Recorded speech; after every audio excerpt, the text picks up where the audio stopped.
ganda. Kaso, high tide.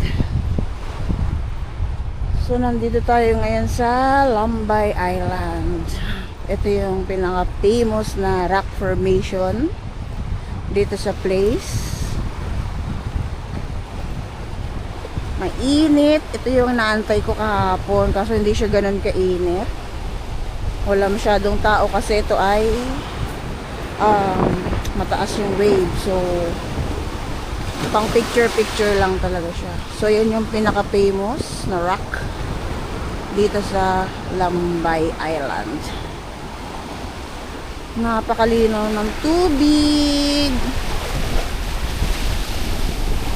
Grabe.